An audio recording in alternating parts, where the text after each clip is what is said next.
찰 정도로 힘든 순간이 와도 눈물이 쏟아지는 슬픔이 와도 내 평생에 놓을 수 없는 마음속 깊은 것부터 지금 이 순간이 마지막일지라도 마지막 순간에 나 고백할 노래 내 평생에 놓을 수 없는 마음속 깊은 것부터 예배할 때 가장 행복합니다. 예배할 때 가장 행복합니다. 나를 구하시고 날 사랑하신 주님께 예배할 때 숨이 찰 정도로 힘든 순간이 와도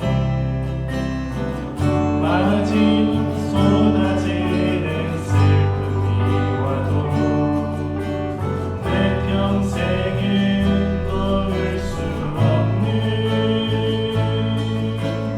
마음속 깊은 곳부터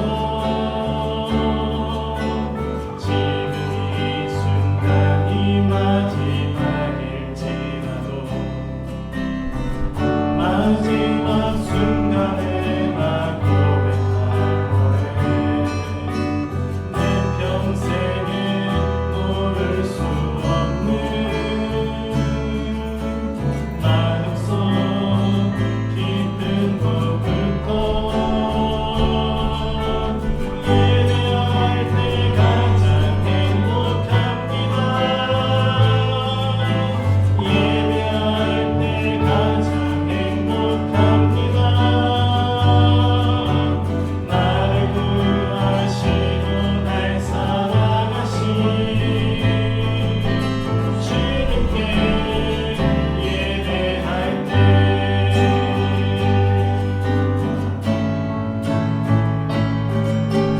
예배할 때 가장 행복합니다.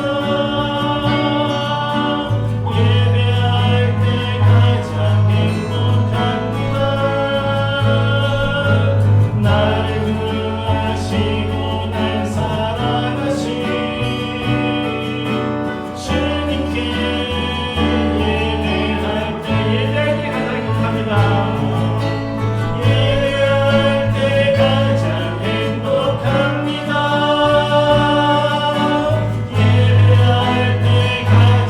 행복합니다.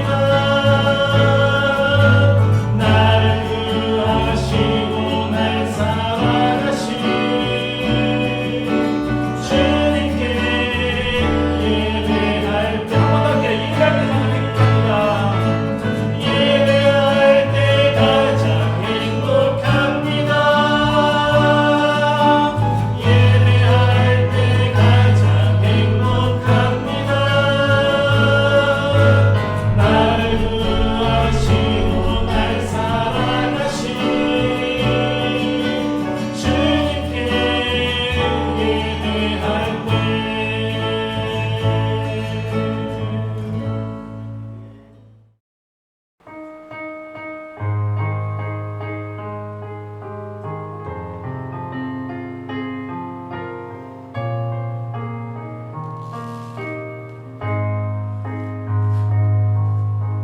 그때 그 소리가 땅을 진동하였고 또 한 번 땅만 아니라 저 하늘도 진동케 하니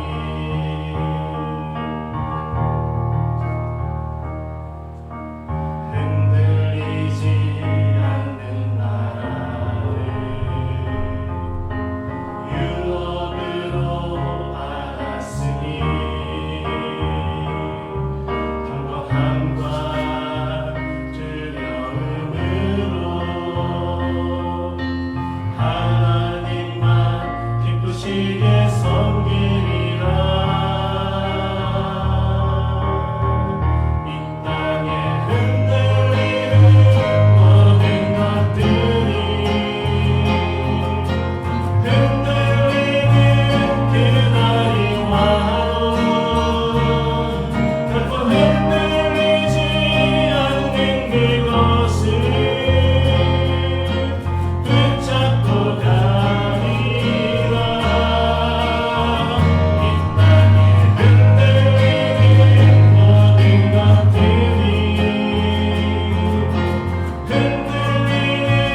멈추지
기도하겠습니다.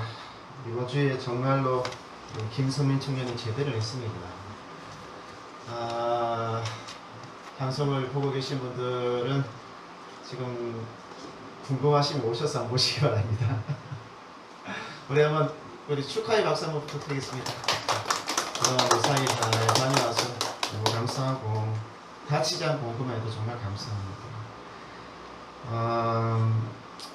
9월 달에 말씀은 계속적으로 요한복음을 가지고 말씀을 전합니다.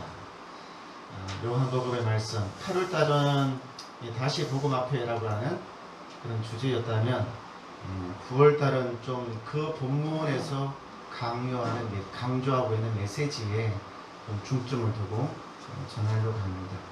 그렇지만 예수님이 표적을 가지고 말씀을 전하는 것은 동일합니다. 수요일에 제가 우리 성도님들에게 보내는 그 말씀 카드 그거를 받아보시고 또 그 주에 읽어야 되는 성경도 제가 그 카톡으로 보내드리잖아요. 그러면 꼭 시간을 내셔서 말씀을 읽고 듣고 묵상하고 그 말씀이 내 심령에 새겨질 수 있게끔 스스로 이렇게 성경을 보시길 바랍니다. 그리고 다시 주일에 저랑 함께 설교를 들으면 좀 깊이가 있게끔 또 성경의 말씀이 새롭게 다가올 수가 있는 것입니다. 설교자의 설교는 그 설교가 시작될 때 비로소 성경이 해석이 되는 겁니다. 우리 성도님들께서 저의 설교를 듣고 성경을 해석하는 이런 능력을 함께 공유할 수 있게 되기를 원합니다. 우리 교회를 위해서 많은 분들이 또 헌금을 해주셨습니다. 너무 감사합니다. 이 자리를 빌어서 다시 한번 감사 인사를 드리도록 하겠습니다. 자, 나머지는 주보를 보시고 오늘 참 오래간만에 또 오신 우리 장윤환 집사님도 계시고 성민이도 있고 참 오늘 기쁜 날이네요. 너무 감격적인 날입니다. 우리 말씀 보도록 하겠습니다. 말씀은 요한복음 5장 7절에서 8절에 있는 말씀입니다. 요한복음 5장 7절에서 8절 우리 현대인의 성경 주보에 나와 있는 대로 읽도록 하겠습니다.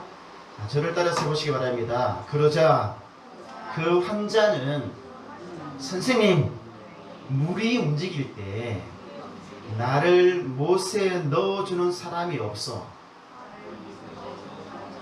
내가 가는 동안에 다른 사람이 먼저 들어갑니다 하고 대답하였다. 그때 예수님이 일어나 내 자리를 들고 걸어가거라 말씀하셨습니다. 아멘. 오늘 말씀의 제목 한번 보실까요? 우리 선생님 다 같이 읽어보겠습니다. 시작. 예수님은 자신의 생명으로 병자를 살리신 하나님입니다. 계속적으로 말씀드리지만 이 제목만 기억해도 오늘 수지 맞는 겁니다. 아시겠죠? 오늘은 5장, 요한복음 5장에 있는 말씀. 이것은 세 번째의 기적, 표적이죠. 이 세 번째 표적에는 장소가 등장합니다. 이 장소, 베데스다라고 하는 장소예요. 우리 성도님, 이거 무엇으로 보이는가요? 예루살렘 성안 양문을 지나서 성전과 한 100m 정도 거리에 있는 베데스다 연못입니다. 연못. 옛날에는 이 바닥이 방수 처리가 돼가지고 물이 이렇게 널리 이렇게 있었대요. 발굴을 해보니까 이 장소가 드러나게 된 것입니다. 베데스다 연못입니다. 한번 저를 따라서 할까요? 베데스다 연못. 베데스다라고 하는 말의 의미가 사랑, 국률, 은혜, 구약의 헤세드라고 하는 굉장히 중요한 의미를 품고 있는 그런 이름을 가지고 있죠. 근데 이 베데스다 이 연못에는 38년 동안 어떤 병인지는 모르지만 굉장히 고칠 수 없었던 그런 병을 달고 살았던 병자가 있었어요.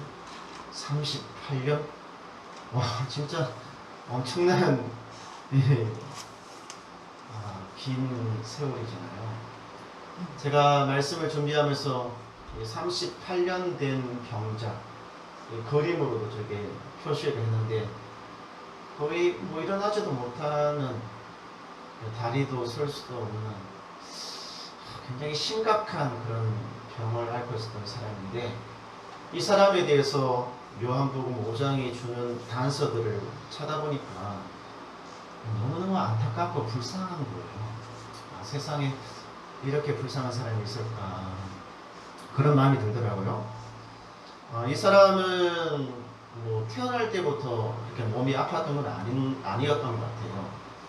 어떤 사고를 통하여서 어떤 계기를 통하여서 몸이 아팠던 것 같아요. 왜 그러냐면 요한복음 5장 14절에 있는 말씀에 보면 그 후에 예수님은 성전에서 그 사람은 38년 된 병자죠. 이 사람을 만나서 예수님이 말씀하시잖아요. 이제는 너희 병이 깨끗이 나았다. 이제는 너의 병이 다 나았다.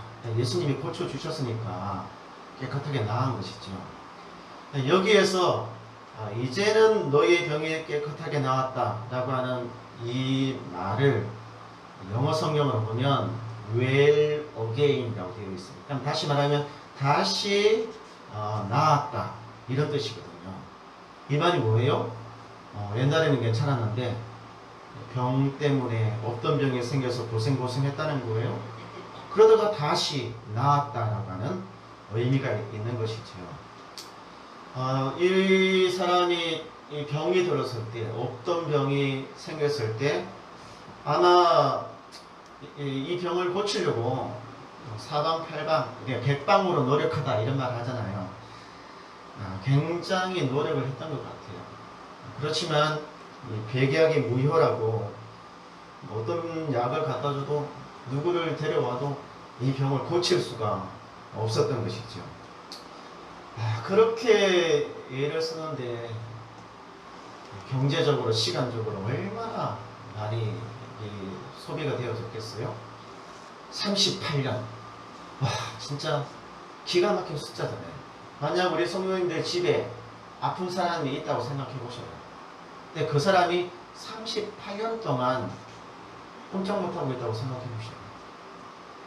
정말 그 사람뿐만 아니라 가족들은 더 힘들죠. 그죠?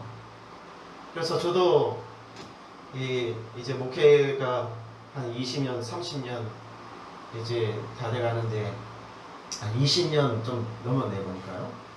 아픈 사람들 기도하러 가면 그 아픈 사람들만 위해서 기도하는 것이 아니라 가족들, 그 아픈 사람을 돌보는 가족을 위해서도 기도를 하게 되거든요. 왜냐하면 그만큼 힘들기 때문에 그렇습니다. 아마 이 사람에게도 부모가 있었을 거잖아요. 부모 없이 어떻게 뚝딱 태어나겠어요? 부모가 있었단 말이에요. 부모는 아버지로서 어머니로서 자기의 자녀를 고치려고 얼마나 노력을 했겠어요? 그러다가 38년이 지나는 동안 이 부모, 자기를 돌보던 부모가 세상을 떠나버린 거예요. 돌보는 사람이 없다고 했으니까. 그러면 그에게도 형제가 분명히 있었을 거단 말이에요. 근데 형제는 있잖아요. 부모만큼 그렇게 살뜰하게 돌봐주지 않습니다.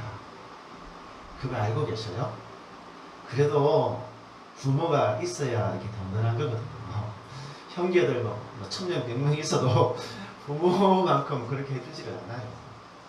이 형제들이 38년 동안 이렇게 병이든 이 사람 잘 챙겨줬겠어요? 잘 챙겨주지 못했을까요? 잘 챙겨주지 못한 거죠. 저는 이런 상상을 해봤어요. 이 사람이 그 형제들로부터, 그 이웃들로부터, 그의 친구들로부터 버림을 받지는 않았을까.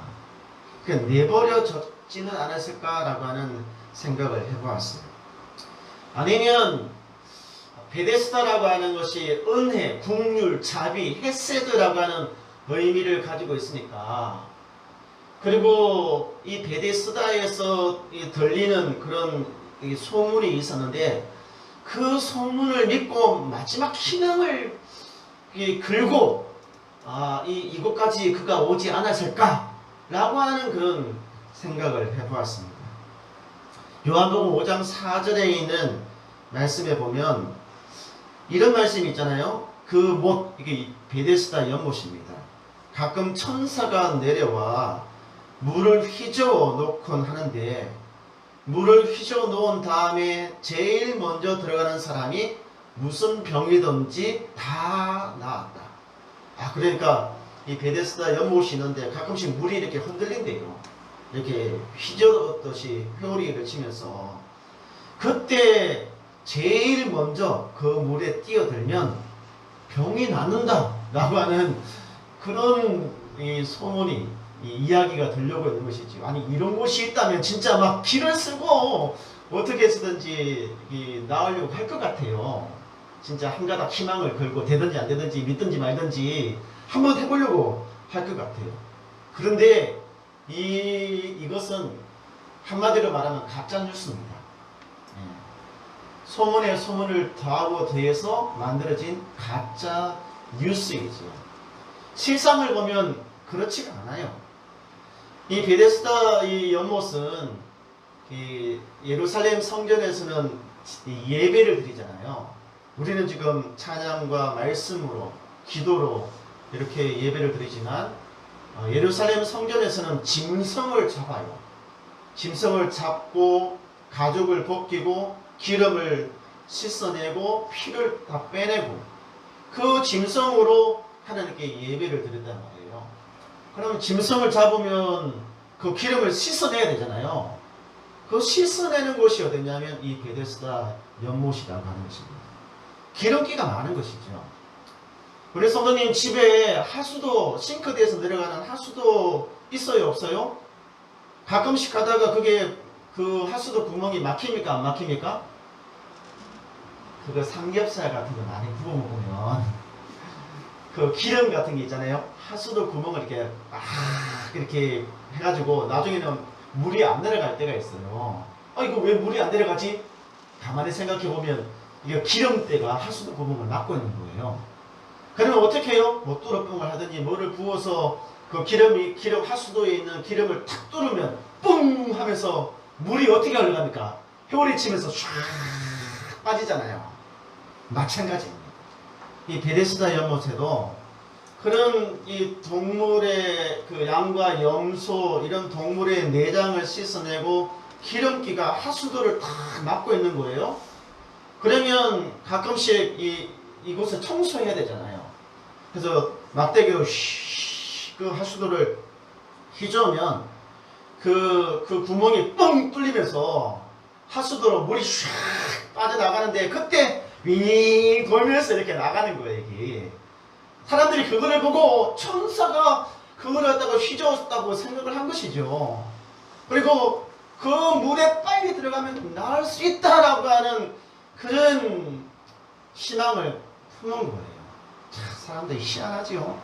자기가 보고 싶은 것만 보고 자기만 듣고 싶은 것만 자꾸 듣는 거예요. 아프니까 병 낫는 방법만 생각하고 그거라도 혹시 아닐까라고 하는 희망을 걸고 있었던 것이죠.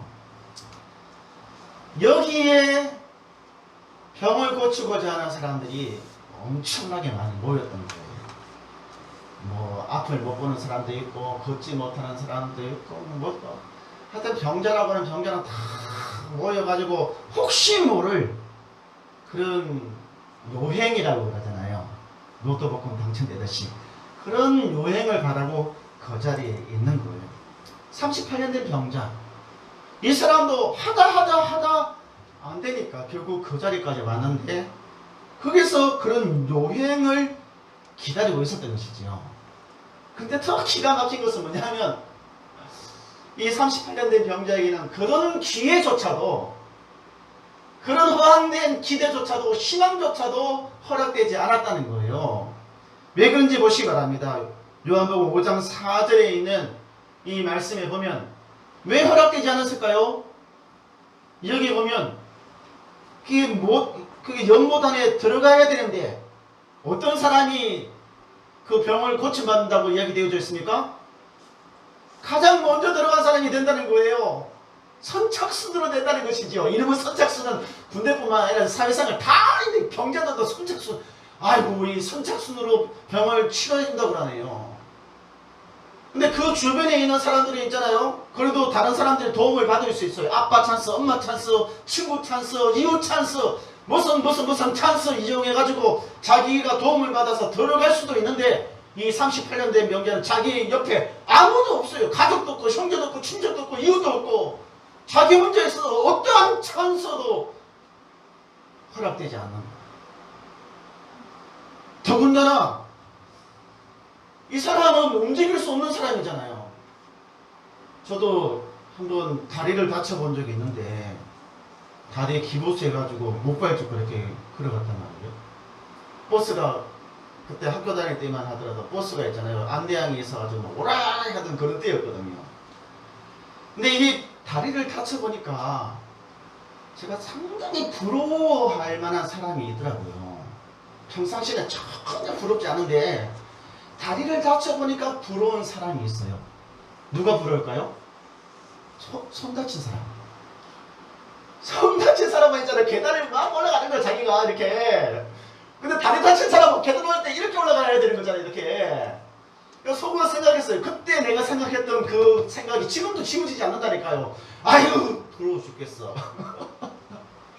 손 다친 사람 너무 부러워 죽겠어. 아니 같은 병자라도 똑같지가 않은 거예요. 귀에는 원래 표현하기 주어졌을지 모르겠지만 그것을 쟁취하는 과정에 있어서 조건이 너무너무 다르잖아요. 이 사람은 걸어갈 수 없는 사람인데 걸을 수 있는 사람과 동일한 선상에서 경쟁을 하러 가니까 돼요 안 돼요? 하지 말라는 거잖아요. 니 같은 인간은 안 된다고 아예 못 받고 시작한 거 똑같은 것과 같거든요. 공정해야만 되는 자리에 공정하지 않고 은혜가 넘쳐야 되는 자리에 은혜가 없는 것입니다. 아무리 애를 써도 죽다 깨어나도 이 방법이 없는 곳에 이 38년 된 명자가 그래도 살아보려고 지금 와 있는 거거든요. 요즘 세대 젊은 사람들을 뭐 M4 세대라고 이야기하는데 한 이쯤 되면 해도 안 되면 아이고 이제 포기하자 이런 생각도 들 텐데 참 놀라운 것이 뭐냐면 제가 성경을 보면서 이 병자는 포기하지를 않는 거예요. 5장 7절에 보면 5장 7절 한번 다시 보면 그러자 그 환자는 선생님 물이 움직일 때 나를 못에 넣어주는 사람이 없어 내가 가는 동안에 내가 가는 동안이라고 이야기하고 있는 거예요. 해도 안 되는 이 사람 포기할 만하면 포기했다면 가지를 않을 거잖아요. 그것도 누가 들어가겠네 이렇게 생각할 텐데 가려고 발버둥 치는 거예요. 살아보려고 그래도 살아보려고 한번 상상을 해봤어요. 이 사람이 어떻게 가려고 했을까. 다리를 못 쓰니까 걸을 수 없으니까 질질질질 끌 거잖아요. 만약에 손과 다리가 다 사용할 수 없는 사람이라고 하면 배를 이렇게 해서 걸으려고 할 거잖아요. 턱을 고아서 이렇게 가려고 했을 거고 살아보려고 애쓰는 이 장면이가 머릿속에 떠오르는데 이 38년 된 병자가 정말 불쌍하면서도 안타까운 거. 이렇게 살아보려고 하는데 방법이 없는 거예요. 방법이. 그런데 예수님께서 이 병자를 고쳐주셨단 말이에요. 불가능한 고칠 수 없는 이 38년 된 병자를 예수님이 고쳐주셨단 말이에요. 이게 참 놀라운 표적이거든요. 제가 이 성경 본문을 보면서 그러면 이 병자는 도대체 어떻게 무엇 때문에 예수님이 고쳐주셨을까? 예수님이 살려고 하는 그 사람 마음속에 있는 살려고 하는 의지를 보시고 그를 살려주신 것일까? 아니면 다른 이유가 있는 것일까? 그것이 굉장히 궁금했어요. 근데 성경에는 그런 단서들이 잘 안 나타나거든요. 진짜 깊이 오랜 시간 동안 이 문제를 가지고 말씀 앞에 매달렸어요. 주님, 이 본문을 해석할 수 있게끔 저희 마음을 열어주시고 제 눈을 열어달라고 기도했습니다. 근데 이 38년 된 병자랑 마태복음 5장, 15장에 있는 한 여인과 이렇게 두 개의 그림이 제 마음속에 떠오르는 거예요. 마태복음 15장에 있는 그 그림이 뭐냐면 여러분이 아마 알고 계실 거예요. 예수님이 두로와 시돈에 갔었을 때 자기의 딸이 귀신에 들려가지고 막 고생을 하고 있는 그 광경을 지켜본 엄마가 있어요. 그 엄마가 예수님께 가서 우리 딸 좀 고쳐주세요! 우리 딸 좀 고쳐주세요! 라고 이렇게 막 예수님께 막 예언을 하거든요. 예언을. 그때 예수님께서 뭐라고 말씀하셨냐면 15장 27절이에요. 15장 27절. 예수님이 그 여인에게 주님 맞습니다. 그러나 개도 주인의 상에서 떨어지는 부스러기를 먹습니다. 라고 이 수르보니가의 여인이 예수님께 말씀을 했단 말이에요. 근데 이것과 38년 된 병자랑 이 두 개 사이에 비슷한 점이 너무너무 많은 거예요. 딸을 고쳐달라고 했던 이 여인은 이방 사람이었습니다. 유대인들은 이방 사람을 개와 같이 취급했거든요. 그러니까 인간 이하라고 생각을 했어요. 그래서 자기 공동체 안에 들어오지 못하고 바깥에, 그 공동체 바깥에 있게끔 소외시켰단 말이에요. 그리고 죄인 취급, 구원받지 못한 죄인 취급을 했다는 거예요. 38년 된 병자도 마찬가지잖아요. 병이 들었어요. 구약적인 관점에 따르면 그가 죄가 있기 때문에 병이 든 것입니다. 죄인인 것이죠. 죄를 지어서 죄인이기 때문에 그 공동체 안으로 들어오지 못하고 공동체 바깥에 있어야만 했던 그런 공통점이 비슷한 처지가 있는 거예요. 그러면서 이 둘 사이에는 부스러기라도, 이 부스러기 은혜라도 내가 받아야 되겠다라고 하는 그런 간절한 마음이 있었다는 거예요. 그러니까 이 수르보니게 여인은 그 함께 밥을 먹지 못하고 그 밥상에 떨어지는 자그마한 빵 부스러기가 있을 거잖아요. 그 빵 부스러기라도 나에게 달라. 다시 말하면 내 딸을 그것으로라도 고쳐달라 라고 하는 그런 이 은혜를 간구하는 마음이 있었거든요. 38년 된 병자에게도 부스러기 은혜를 구하는 그런 간절한 마음이 있었어요. 왜 그런지 아세요? 제가 아까 전에 이 베데스다 연못이 어떤 곳이라고 말씀드렸습니까? 성전에서 사용될 양과 염소 이런 동물들의 내장을 씻어내는 곳이잖아요. 만약 이 사람이 정상적인 사람이라면 성전에 가가지고 하나님께 예물을 드리면서 기도했겠죠. 근데 이 사람은 성전에 갈 수 없는 사람이잖아요. 성전에 갈 수 없어서 그 성전에서 떨어지는 부스러기, 그 짐승의 내장을 씻어내는 그 더러운 물에 내가 들어가서라도 내가 은혜를 받아야겠다. 그런 마음이 이 사람에게 있었던 것이죠. 부스러기 은혜라도 내가 받아야겠다.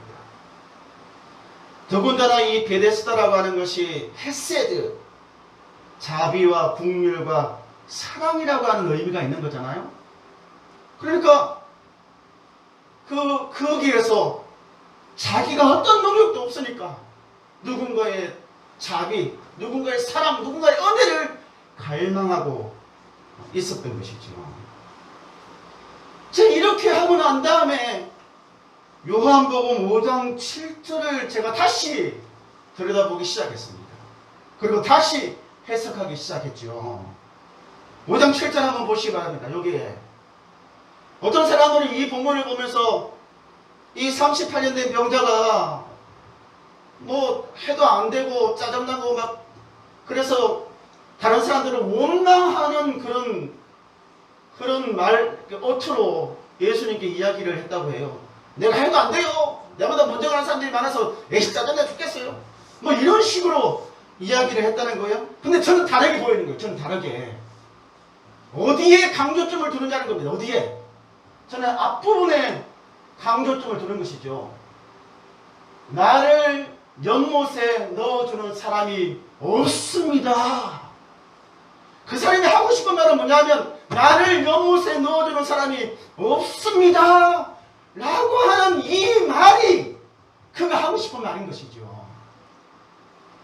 나를 연못에 넣어주는 사람이 없다는 거 지금까지 실제로 없었고, 그런데 자기 앞에 예수님이 오신 것이죠. 근데 그가 무슨 말을 하고 싶은 것입니까? 지금까지 나를 도와주는 사람이 아무도 없었습니다. 당신만이 나를 도와줄 수 있는 유일한 사람입니다. 유일한 분이십니다. 당신만이 나를 이 자리에서, 이 병에서 나를 구원해 줄 수 있는 유일한 분이십니다. 나를 살려주세요. 나를 도와주세요. 지금 그 이야기를 하고 있는 것이거든요. 그에게 은혜를 구하고 있는 것입니다. 그에게 자비를 구하고 있는 것이죠. 야, 이 38년 된 병자가 자기 앞에 와 있는 예수님께 그런 자비를 구하고 있는 그런 부르짖음, 그 음성으로 이 말씀이 제 귀에 들더라고요. 제 귀에. 오늘날 수많은 사람들이 예수님 없이 다른 어떤 철학과 사상과 종교 학문으로 발버둥 치고 몸부림치지만 안 되잖아요. 안 된다가 아니라 예수님이 없기 때문에 여기에 이 키포인트가 있는 거거든요. 우리 그리스도인들은요, 사람들이 나는 안 돼! 라고 이야기를 할 때 당신 안에 그리스도가 없어서 그런 겁니다. 당신은 예수님이 없어서 그런 것입니다. 라고 하는 이야기를 분명하게 해 주어야만 하는 것이지요. 이제 예수님은요, 그렇게 은혜를 구하는 38년 된 병자를 고치기로 마음을 먹었어요. 엄밀하게 말하면 그를 구원하기로 예수님이 마음을 먹은 것이죠. 우리 요한복음 5장 8절에 있는 말씀 한번 다 같이 읽어보겠습니다. 그때 예수님이 일어나 내 자리를 들고 걸어가거라. 이때 예수님이 일어나 내 자리를 들고 걸어가거라 말씀하셨어요. 아니, 고쳐주기로 했다면 만약에 의사라면 수술을 하더니 진찰을 해야 되잖아요. 만약에 내가 유명한 한의사나 뭐 약사라고 하면 약을 지어줘서 그 사람을 고쳐줘야 되는 거잖아요.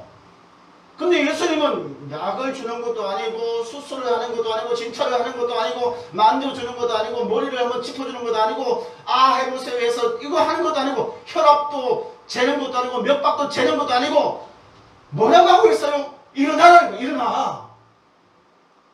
아니 우리 성도님이 이 일어나라고 하는 이것이 어떻게 그 사람을 고칠 수 있습니까? 근데 이 일어나라고 하는 이 말은 우리가 생각하는 그 이상의 의미를 품고 있어요. 예수님이 진짜 단순하게 병만 고치는 것이 아니라 그의 영혼을 고치고 싶어서 일어나라고 하는 이 말씀을 하신 거거든요. 왜 그런지 아세요? 이 일어나라고 하는 이 말이 이게 이 헬라 원문에 보면 에게이레라고 하는 의미가 있어요. 그러니까 이 에게이레라고 하는 이 일어나라고 하는 이 뜻은 예수님이 죽으시고 부활하셔서 다시 살아나는 날 때 다시 살아나다 부활이라고 하는 말을 사용할 때 에게이레라고 하는 표현을 사용을 하고 있다는 거예요. 아, 그러니까 지금 예수님께서는 단순하게 병만 고치는 것이 아니라 이 병자에게 부활을 지금 선포를 하고 있는 것입니다. 부활을. 근데 부활을 선포할 때 단순하게 육체만 부활하는 게 그것이 아니잖아요. 우리 에베소서 5장 14절에 있는 말씀에 보면 에게일이라고 하는 단어가 사용이 되고 있습니다. 그래서 성경에는 잠자는 자요, 이 잠자는 자는 죽은 자들입니다. 영혼이 떠나버리고 실제로 죽어 있는 사람, 잠자는 자요, 잠에서 깨어나, 이 깨어나가 에게일이라는 거예요. 그러니까 죽은 자가 살아나는 것, 이것이 깨어나다는 거예요. 사망이 생명이 되는 것, 죽은 자가 살아나는 것, 여기에는 무엇이 들어갈 때 생명이 들어가야만이 살아나는 거잖아요. 생명이 들어가야만이, 죽음을 이기는 생명이 들어가야만이 살아날 수가 있다는 걸, 부활할 수가 있다는 것입니다. 여러분, 38년 된 병자에게 예수님께서 병을 고치신 것이 아니라 그 병자에게 예수의 생명을 주신 것입니다. 예수의 생명을. 예수의 생명이 들어갈 때 이게 몸이 낫고 우리의 이 생명, 영혼의 생명이 살아나는 것이에요. 요한복음 5장 26절에 있는 말씀을 보시기 바랍니다. 여기 보면 아버지께서는 자기 속에 생명을 가지신 것처럼 아들 예수님에게도 생명을 주어 그 속에 갖게 하셨다. 예수님 안에는 생명이 있어요. 그 생명을 그에게 주신 거거든요. 우리 이 시간 혹시나 아픈 사람을 두고 옆에서 지켜보고 있는 분들이 계시다면 이 말씀 기억하시기 바랍니다. 그 사람을 위해서 무엇이 가장 중요하고 무엇이 가장 필요한지를 말이죠. 예수의 생명이 필요합니다. 할렐루야! 예수의 생명, 그 생명이 그에게 임하기를 기도하고 간구하고 부르짖어야만 되는 것이지요. 예수님은 자신의 생명으로 38년 된 병자를 다시 살렸습니다. 그의 영혼을 살리셨고 그의 육체를 다시금 살리셨던 것이죠. 에베소서 2장 5절에 있는 말씀에 보면 더 충격적인 말씀을 하고 있어요. 이거 우리 성도님 보셔야 됩니다. 에베소서 2장 5절. 여기 보면 죄 때문에 영적으로 죽었던 우리를 그리스도와 함께 다시 살려주셨습니다. 이거는 우리잖아요. 우리. 그 38년 된 병자 이야기하는 것이 아니라 우리, 나와 우리 성도님, 우리 성도님들을 이야기하는 거거든요. 나와 우리 성도님들이 어떻게 했다는 거예요? 영적으로 죽었다는 거예요. 왜 죽었어요? 예수님이 없으니까, 예수의 생명이 없으니까 죽었다는 거예요. 죽었다는 거. 근데 그 죽었던 우리를 예수님께서 어떻게 하셨다고요? 다시 살렸다. 다시 부활시켰다는 거예요. 그분의 생명을 우리에게 주셔서, 십자가의 죽음을 통하여 생명을 우리에게 주셔서 우리를 다시 살리셨다라고 말씀을 지금 하고 있는 것이죠.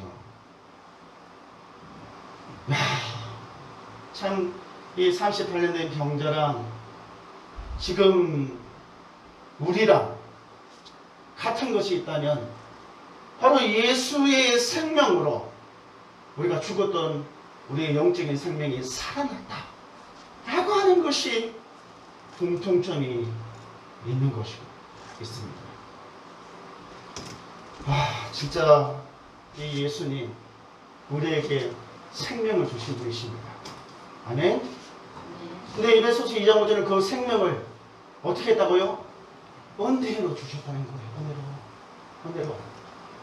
병자도 그를 도와줄 수 있는 사람이 아무도 없었잖아요. 그를 치료하고 그를 구원시킬 사람이 아무도 없었는데 예수님이 주셨다는 거예요.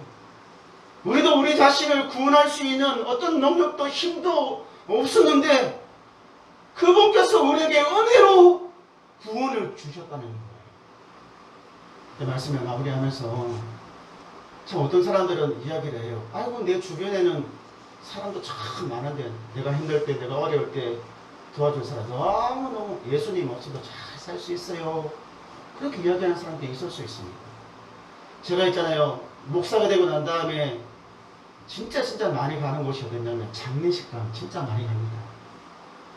1년에 진짜 수십 명씩 이 장례를 치르는 그런 것들도 해봤는데 이 장례식장 가면 있잖아요. 친구들, 이웃들, 가족들 그래도 생전에 알고 지냈던 사람들이 찾아와요. 그래서 이렇게 조문도 하고 위로도 하고 이웃들은 있잖아요. 그 장례식장까지만 와요. 가족들이나 가까운 친구들, 진짜 100% 친구들 그 화장터까지 따라오는데 그 불구덩이까지는 같이 안 가는 거예요. 죽음의 감은 오직 그 혼자만 건너가야 되는데 누구도 도와줄 수 없어요. 그 죽음의 감을 생명의 감으로 바꿔야 되는데 그거를 바꿀 수 있는 인간이 없다니까요. 우리 주변에는 죽다 깨어나도 없다니까요. 예수님만이 그 죽음의 감을 생명의 감으로 바꿀 수 있는 분이셔요. 지금 내 주변에 사람 많다고 그렇게 안심해서는 안 되는 것입니다. 예수님이 없다면 우리의 인생은 있잖아요. 죽음으로 끝나는 것이죠. 우리 이미 이런 은혜를 받았다면 그 생명을 주신 예수님을 기억하시기 바랍니다. 배우 만족하게 잊어버리지 말고 이 생명이 필요하신 분이 있다면 38년 된 병자처럼 은혜를 간구하십시오. 다른 어떤 것보다 은혜를 간구하십시오. 주님 앞에 간구하십시오. 부르짖으십시오. 그 주님을 찾으시기를 바랍니다. 할렐루야. 이 시간 찬양하도록 하겠습니다.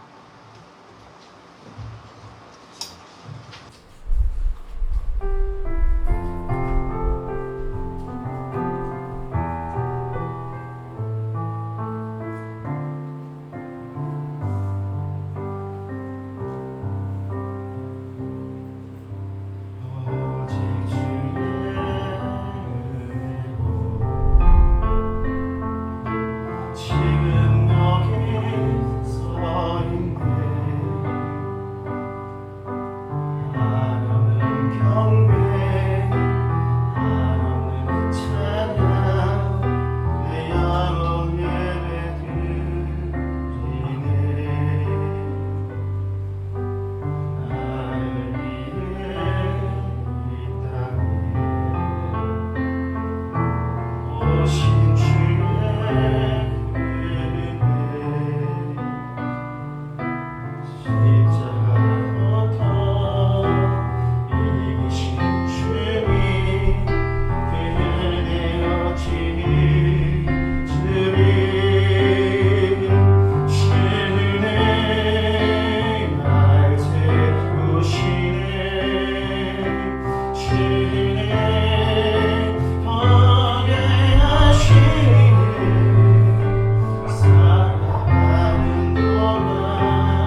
예수의 생명이 내 사랑하는 가족에게, 내 사랑하는 이웃에게, 나의 가까운 사람에게 흘러갈 수 있기를.